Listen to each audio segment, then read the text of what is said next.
Dalam pelaksanaan ibadah, uzur itu memberikan kemudahan-kemudahan dan kelonggaran-kelonggaran sehingga ibadah tersebut tidak dilaksanakan dalam konteks yang normal.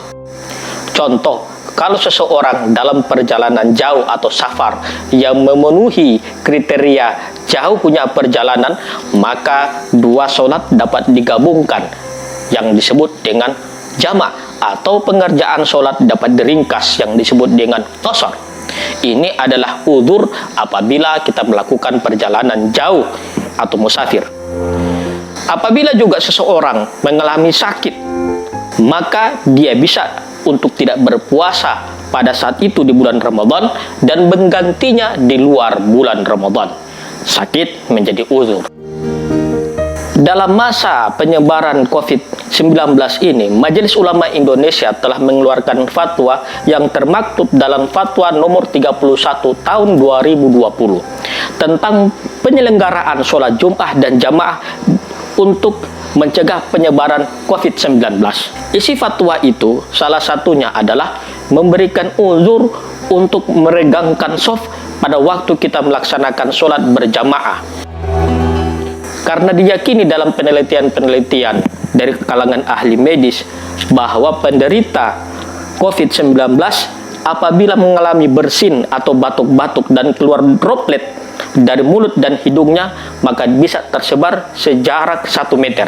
Oleh karena itu diberikanlah satu fatwa yang membolehkan meregangkan shaf paling minimal itu 1 meter ketika kita sholat berjamaah agar mencegah dari tersebarnya droplet dari seorang penderita ketika kita tidak tahu mereka sholat berjamaah bersama kita. Selain itu, juga dibolehkan untuk menggunakan masker ketika sholat. Sayangnya, fatwa ini banyak kemudian ditentang oleh beberapa orang yang sebenarnya kurang memahami tentang hakikat hukum Islam. Apakah MUI ketika menfatwakan ini merupakan fatwa yang tidak memiliki pertimbangan hukum yang jelas? Apakah fatwa ini telah keluar dari sunnah baginda Rasulullah Shallallahu Alaihi Wasallam yang kemudian mensunnahkan untuk merapatkan shaf ketika sholat berjamaah dan tidak menggunakan masker atau menutup mulut dan hidung? Mari kita kaji fatwa ini secara lebih jelas agar kemudian kita bisa memahami mengapa kemudian fatwa ini keluar dan mengapa pada masa ta'un ketika melanda pada masa sahabat tabi'in maupun para ulama-ulama salaf terdahulu, orang tetap sholat berjamaah dengan merapatkan shaf dan tidak menggunakan masker. Pertanyaan selanjutnya, kok jadi mirip ya yang sebelah kiri dengan yang sebelah kanan? Sementara ini adalah kaum muslimin 2020, Pak. Sebelum 2020 nggak ada begini, nggak ada. Sehebat apapun ta'un yang pernah terjadi dalam sejarah Islam, nggak pernah ada catatan sejarah kitab-kitab para ulama menggambarkan umat Islam ketika ta'un yang begitu dahsyat, lebih dahsyat daripada yang sekarang, Pak. Itu umat Islam tetap sholat berjamaah di masjid. Jangan pakai masker, ini kan masjid. Jadi kita ada perbedaan antara masjid dengan pasar. Kata agama, di dalam agama bilang, siapa orang yang Al-Quran, surah Al-Imran ayat 96, dikatakan paman dakholahu kana aminan. Orang yang masuk dalam masjid aman. Kalau renggang sholat belum kita mulai, kita jangan termasuk kaum yang ingkar sunnah, membuat saf renggang. Dan tidak ada ulama yang mentolerir saf sholat berjamaah itu renggang.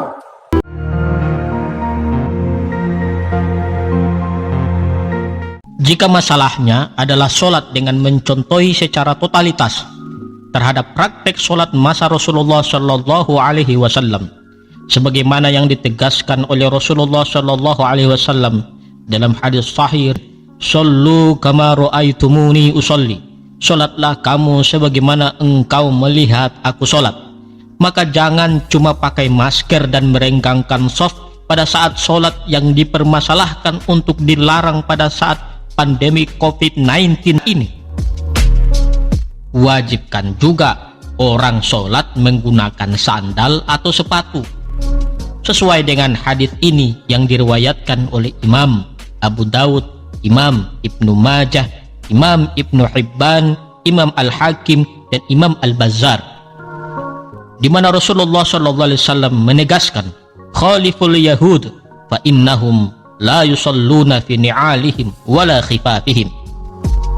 Berbedalah kamu dengan orang Yahudi, sesungguhnya mereka sholat tidak menggunakan sandal dan sepatu mereka.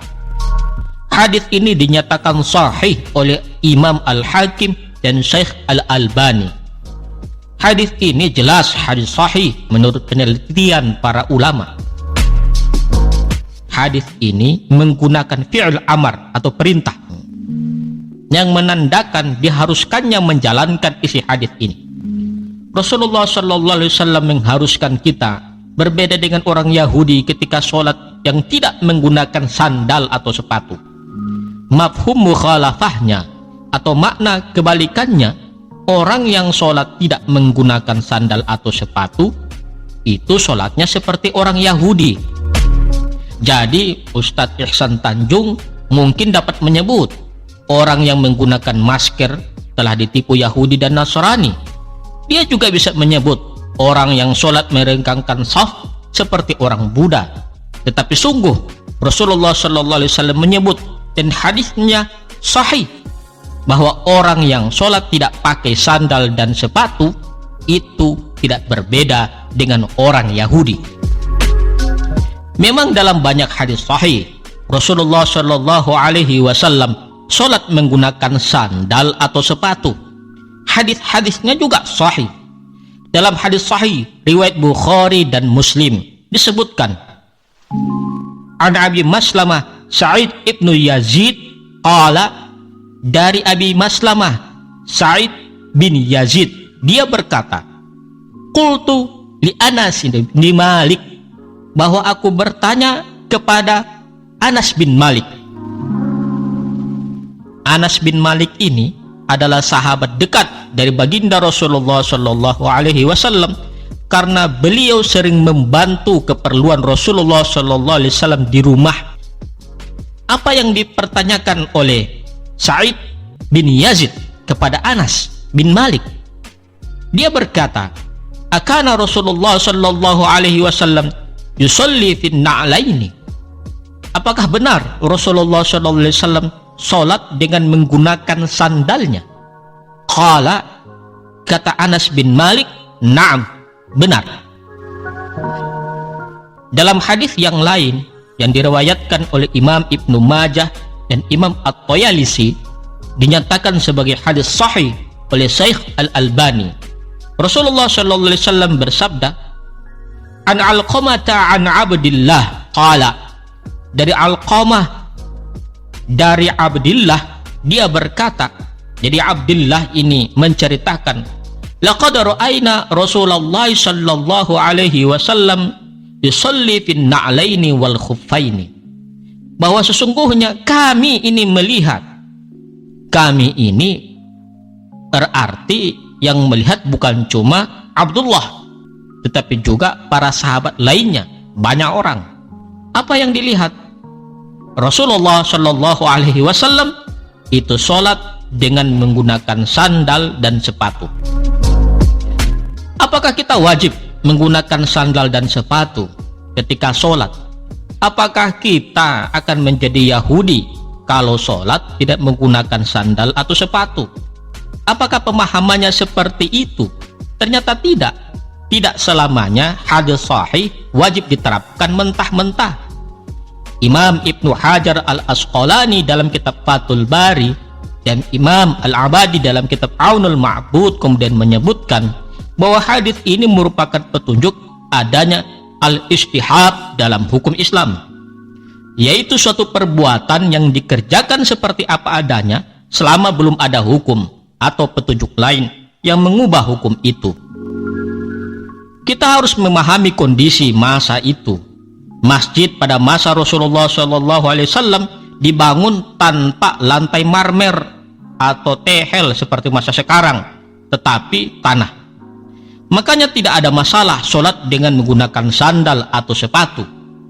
Ketika situasinya berubah, maka hadis ini juga akan dipahami kebalikannya. Inilah yang dimaksud dengan al-istihab. Saat ini masjid-masjid kita berlantai tehel, dan marmer, bahkan banyak sekali yang menggunakan permadani. Kita juga khawatir jika dalam perjalanan sandal atau sepatu kita terinjak najis. Jika dikhawatirkan sandal atau sepatu kita membawa najis, maka tidak apa-apa meletakkan sandal atau sepatu di luar masjid atau di luar tempat sholat demi terhindar dari najis. Justru menurut para ulama, lebih utama melepaskan sandal dan sepatu ketika sholat agar terhindar dari najis. Oleh karena itu, dalam hadis yang diriwayatkan oleh Imam Abu Daud yang dinyatakan sebagai hadis sahih oleh Imam Ibnu Khuzaimah dan dikuatkan oleh Imam Abu Hatim, diceritakan an Abi Sa'id Al-Khudri, dari Abi Sa'id Al-Khudri qala, dia berkata, bainama Rasulullah sallallahu alaihi wasallam yusalli bi ashabihi, tatkala Rasulullah sallallahu alaihi wasallam mengerjakan salat bersama para sahabatnya, idh khala'a na'alaihi fawada'ahuma an yasarihi, tiba-tiba beliau melepaskan kedua sandalnya lalu meletakkan di sebelah kirinya. Falamma ra'a dzalikal qaumu alqaw ni'alahum falamma qada Rasulullah sallallahu alaihi wasallam salatahu, sewaktu para sahabat melihat tindakan beliau tersebut, mereka ikut pula melepas sandal mereka. Maka tatkala Rasulullah sallallahu alaihi wasallam selesai mengerjakan salat, qala, lalu beliau bersabda, ma hamalakum ala ilqaikum ni'alakum, apakah gerangan yang membuat kalian melepas sandal-sandal kalian? Qalu, berkatalah para sahabat, ra'ainaka alqaita na'laika fa alqaina ni'alana, kami melihat engkau melepaskan sandal sehingga kami pun melepaskan sandal kami. Faqala Rasulullah sallallahu alaihi wasallam, maka Rasulullah sallallahu alaihi wasallam bersabda, inna Jibril sallallahu alaihi wasallam, sesungguhnya Jibril sallallahu alaihi wasallam atani fa akhbarani anna fihima qadara, sesungguhnya malaikat Jibril alaihissalam telah datang kepadaku lalu memberitahukan kepadaku bahwa di sepasang sandal itu ada najisnya.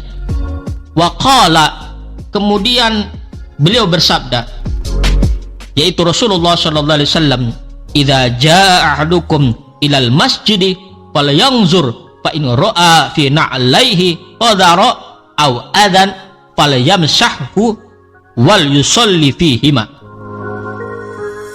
Apabila salah seorang di antara kalian datang ke masjid, maka perhatikanlah, jika dia melihat di sepasang sandal yang terdapat najis atau kotoran, maka bersihkanlah dan sholatlah dengan sepasang sandal itu. Berdasarkan hadis ini, Imam As-San'ani dalam kitab Subulus Salam lalu menyatakan bahwa hadis ini adalah dalil disyariatkannya sholat menggunakan sandal, tetapi sandal harus dilepaskan kalau membawa najis. Hadis ini menjadi bukti bahwa dalam masalah sholat, jika situasinya berubah, maka kita tidak harus mengikuti sunnah yang situasinya jelas sudah berubah. Oleh karena itu, terkenal dalam kaidah fikih, la yunkaru taghayyurul ahkam bitaghayyuril azminah, bahwa tidak diingkari bahwa perubahan hukum itu terjadi lantaran adanya perubahan masa. Jika tidak mau menampung adanya perkembangan dan pertimbangan situasi yang menyebabkan kita harus benar-benar mempertimbangkan melaksanakan salah satu sunnah dalam sholat, maka kita harus menggunakan sandal atau sepatu ketika sholat. Jika tidak, sholat kita akan seperti sholatnya orang Yahudi.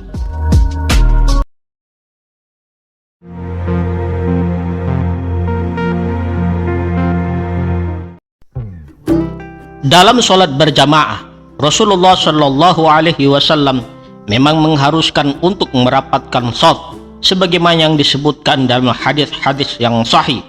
Juga Rasulullah Shallallahu Alaihi Wasallam tidak menyukai seseorang menutup ketika sholat berjamaah. Oleh karena itu, para ulama telah ijma bahwa disunnahkan untuk merapatkan shaf ketika sholat berjamaah dan makruh hukumnya jika merenggangkan shaf. Juga dimakruhkan hukumnya menutup mulut di saat sholat, termasuk menggunakan masker. Tetapi larangan tersebut berlaku ketika situasi normal. Jika ada uzur, kebutuhan, atau bahaya yang harus dihindari, maka hilanglah kemakruhan merenggangkan shaf dan menggunakan masker ketika sholat berjamaah. Dalam kaidah usul fikih ditegaskan, ad-dararu yuzal, bahaya harus dihilangkan. Juga kaidah al-hukmu yattabi'ul maslahatar rajihah, hukum itu mengikuti maslahat yang paling kuat. Ketika orang yang terinfeksi COVID-19 yang tidak terdeteksi lalu batuk, bersin, atau berbicara, droplets atau partikel kecil yang disebut aerosol membawa virus ke udara dari hidung atau mulut mereka. Siapapun yang berada dalam jarak 1 meter dari pembawa virus tersebut dapat menghirupnya ke paru-paru mereka. Bahaya ini wajib dihindari dengan membuat jarak minimal 1 meter dan menggunakan masker. Memang merapatkan shaf dan tidak menggunakan masker hukumnya sunnah, tetapi maslahat yang lebih besar adalah menghindari bahaya COVID-19. Jika kita jatuh sakit, jangankan bisa merapatkan shaf, sholat berjamaah pun tidak bisa dilakukan. Jadi masih lebih besar maslahatnya mencegah tersebarnya COVID-19 daripada menegakkan sunnah, merapatkan shaf, dan tidak menggunakan masker ketika sholat berjamaah. Hal ini sudah difatwakan oleh para ulama terdahulu yang menjadi rujukan umat, seperti Syekh Taqiyuddin Ibnu Taimiyah Al-Harrani dalam kitab Al-Fatawa Al-Kubra Juz 2 halaman 325 yang menyatakan gugur hukum sunnah merapatkan dan meluruskan shaf jika ada udzur. Hal ini dikiaskan pada gugurnya kewajiban-kewajiban dalam sholat seperti membaca Al-Fatihah, menyempurnakan ruku, sujud, bersuci dengan air atau selain itu karena ada udzur. Kias yang disebutkan oleh beliau ini merupakan kias aulawi. Jika karena adanya uzur dalam melaksanakan sholat lalu membaca kewajiban Al-Fatihah gugur, misalnya belum menghafal Al-Fatihah lalu digantikan dengan bacaan ayat yang lain, atau kewajiban ruku dan sujud gugur, misalnya karena sakit lalu sholat hanya dengan berbaring dan isyarat, atau kewajiban berwudu dengan air gugur, misalnya sakit yang apabila terkena air maka sakitnya bertambah parah, maka tentu lebih utama menggugurkan suatu hukum sunnah dalam sholat seperti merapatkan shaf dan makruh menggunakan masker ketika sholat karena ada udzur untuk mencegah tersebarnya penyakit menular seperti COVID-19. Para ulama juga telah menegaskan bahwa uzur bisa menyebabkan hilangnya kemakruhan merapatkan shaf seperti karena cuaca panas.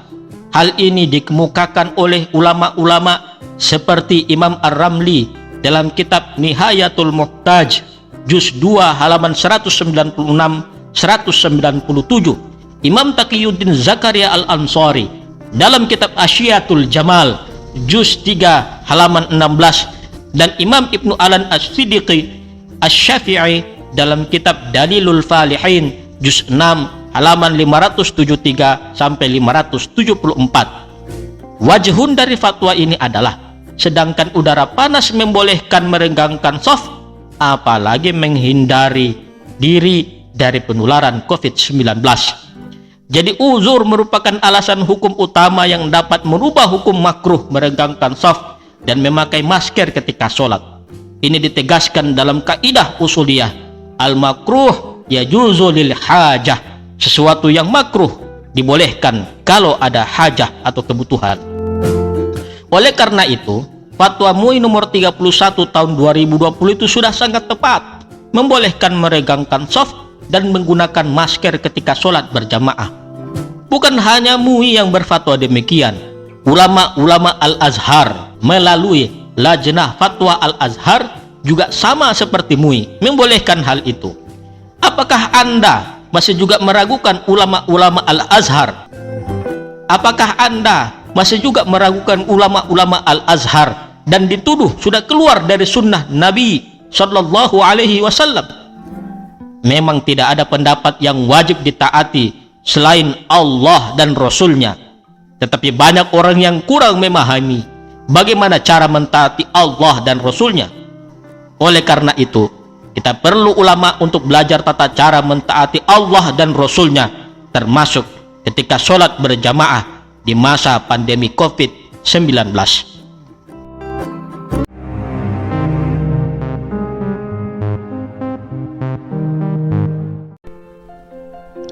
Mengapa pada masa sahabat Nabi, masa tabi'in, yaitu murid-muridnya sahabat Nabi, masa tabi'ut tabi'in, yaitu muridnya tabi'in, atau masa ulama-ulama terdahulu, ta'un sekalipun sangat ganas, tetapi para ulama tidak merekomendasikan merenggangkan shaf atau memakai masker seperti sholat pada masa COVID-19 sekarang ini? Para ulama pada masa abad pertengahan, yaitu masa mereka semuanya hidup dalam kurun waktunya masing-masing, ta'un dijelaskan oleh para tabib atau dokter-dokter abad pertengahan dengan sebab-sebab yang spekulatif. Tetapi para ulama sering mengutip penjelasan mereka untuk menerangkan sebab musabab menularnya ta'un, termasuk dilakukan oleh Imam Ibnu Hajar al-Asqalani dalam kitab Badlul Ma'un, atau Imam Ibnul Qayyim al-Jauziyah dalam kitab At-Tibun Nabawi, atau Imam Taqiyuddin Zakaria al-Ansari dalam kitab Tuhfatur Raghibin. Mereka mengutip keterangan dari tabib-tabib muslim terkenal pada abad pertengahan seperti Ibnu Sina atau Alauddin bin Nafis, yang menyatakan bahwa ta'un terjadi karena kerusakan pada materi udara disebabkan benda yang datang dari langit seperti komet atau meteor yang jatuh pada musim panas, atau air yang sudah berubah karena banyaknya bangkai. Suatu keterangan yang sangat tidak tepat menurut temuan epidemiologi atau ilmu penyakit menular pada masa kini.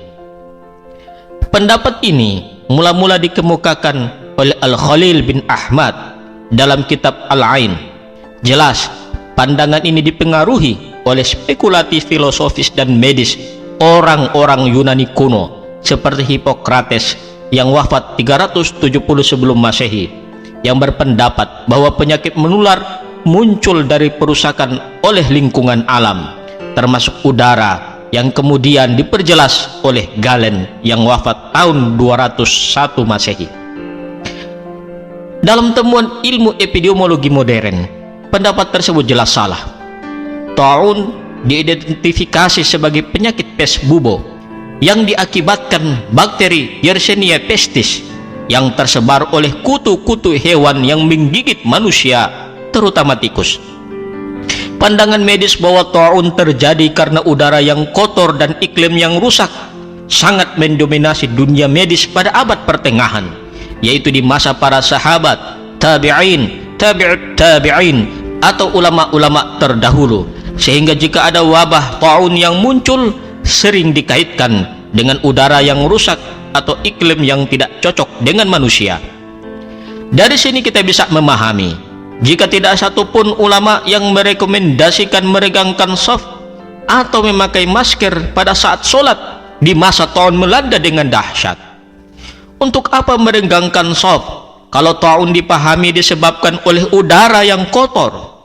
Untuk apa juga memakai masker kalau tetap menghirup udara yang kotor dan jatuh sakit?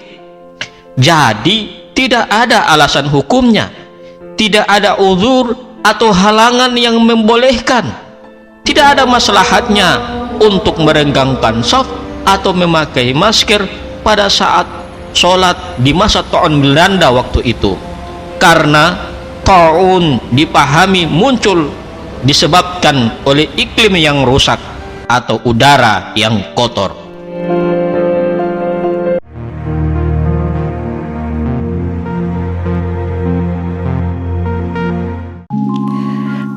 Jadi kita dapat mengambil kesimpulan bahwa Fatwa MUI nomor 31 tahun 2020 itu sudah sesuai dengan prinsip-prinsip syariah, berlandaskan dalil-dalil yang kukuh dan sesuai dengan pendapat-pendapat ulama terdahulu.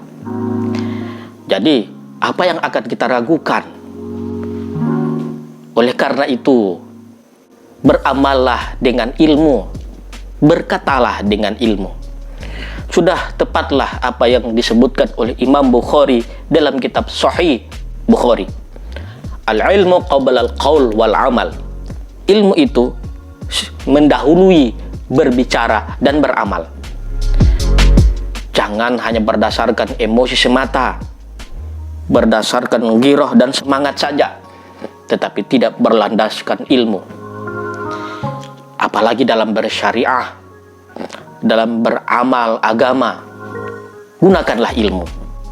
Niscaya amal-amal kita akan sesuai dengan yang diperintahkan oleh Allah dan Rasul-Nya.